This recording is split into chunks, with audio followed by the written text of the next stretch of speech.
dit pour la génération des 4 ans. Donc en fait, il y avait 2 quintés pour 4 ans à la suite, lundi et mardi, l'un à Pau, l'autre à Cannes. Non, mais si vous voulez tuer les courses, vous y prendriez pas autrement. Voilà, je peux pas vous dire mieux. En tout cas, un quintet qui n'était pas, qualitativement parlant, c'était pas le quintet de l'année pour les 4 ans, mais bon, peu importe. En tout cas, il y avait un gros bruit que j'avais depuis plusieurs semaines, c'était Kango, qui avait été réservé de longue date pour le meeting Konya. Il avait gagné sa course à condition il y a peu, et il avait été gardé ensuite pour ce quintet, où il a pris une excellente deuxième place. Nous sommes dans la phase initiale, et Ayrton Banks va suppléer l'autre Pitard. Un Pitard peut en cacher un autre. Et ce cheval-là, vous voyez, pareil, la Kazakh du Bois, qui est un gros modèle, et qui venait d'être quatrième derrière Kango la dernière fois dans la course à condition sur ce tracé, après une éclatante revanche sur son compagnon de boxe. Alors, je le répète, c'était un gros modèle, donc il avait tout à fait le droit de progresser là-dessus. Vous voyez, certainement un cheval d'ailleurs qui sera beaucoup mieux sur des champs de course plus sélectifs en région parisienne, hein, parce que voilà, il n'a pas le modèle pour être à Cannes, mais plutôt dans des hippodromes beaucoup plus grands, beaucoup plus sélectifs. Enfin bon, voilà. Mais ça ne l'a pas empêché, associé à son apprenti Giovanni Boinard, qui remporte par la même occasion son premier quintet, donc content pour lui, hein, voilà. Et donc là, il est dans le groupe de tête, hein, Brooks également en tête, le 8, Cal Tiron est également dans le coup, le Lion d'Anjou pareil. En fait, pourquoi je vous dis ça? Parce que tous les animateurs, les 5 premiers au départ, les 5 premiers à l'arrivée. Vous voyez là? Voilà, j'arrête ici. Celui-là, c'est le futur quatrième, cinquième, le troisième, le premier et le deuxième. Voilà, les 5 premiers vont former le futur quintet dans un tour. Voilà. Et donc, il ne fallait pas musarder à l'arrière-garde. Souvent, ce sont des courses tactiques.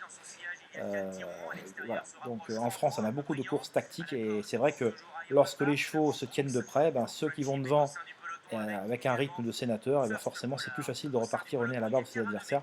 Et ça donne quand même indéniablement un avantage, ce qui a été le cas ici. Voilà, donc le Lion d'Anjou est installé en tête, Kango est bien à son extérieur, Caltiron est installé derrière eux. Le numéro 1 Brooks, qui était favori la dernière fois, qui avait 15 contre 1 aujourd'hui, c'était une belle survaleur, une belle surcote. Et toujours dans le coup, Ayrton Banks est le long de la corde. Voilà, alors, encore les 5 premiers qui vont fournir qui vont terminer dans les 5 premiers rangs. Alors voilà, les deux Vanna Junior sont côté corde, mais ne vont pas pouvoir soutenir la comparaison dans la phase finale. La pauvre Cristal du Seuil a attendu trop loin dans une course qui desservait les attentistes. Franchement, elle court beaucoup mieux que l'indice en classement. Son entraîneur était chaud. Michael Serra, malheureusement, est tombé sur une course peu rythmée et qui a complètement desservi ses intérêts. On est dans la ligne d'en face. Le Lion d'Anjou est toujours bien installé en tête avec beaucoup de ressources. Je pense que son entourage a fait l'erreur de. Ils ont trop attendu, ils auraient dû envoyer de loin, mais c'est un cheval qui est voué à remporter une épreuve comme celle-là à court moyen terme. Ayrton Banks revient à la corde, Kango est troisième, donc là, voilà, on a trois des futurs chevaux du multi. Voilà, Caltiron est toujours quatrième, Brooks est là, et ils vont aller jusqu'au bout. Hein. Fort Friendship vient à la corde, et là on peut se dire que il va venir mettre son grain de sel à l'arrivée, et finalement, Fort Friendship va rester un peu là. Et en tout cas, c'est voilà, les 6 premiers à l'arrivée, hein. Qu'est-ce qu'on voulait dire? Entrée ligne droite, Ayrton Banks remet un coup de collier, accélère. Le long d'enjeu se défend admirablement au centre de la piste. Fort Friendship fait ce qu'il peut le long de la corde. Brooks est au centre et n'a pas abdiqué toute prétention. Kango vient à l'extérieur et là va prendre l'avantage à un moment donné.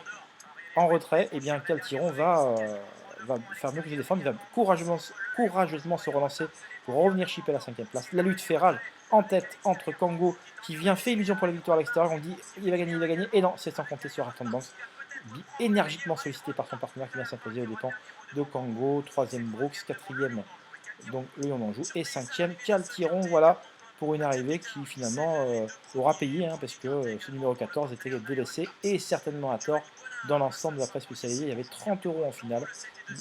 Kango est un convaincant deuxième, Brooks est troisième, et on joue voilà,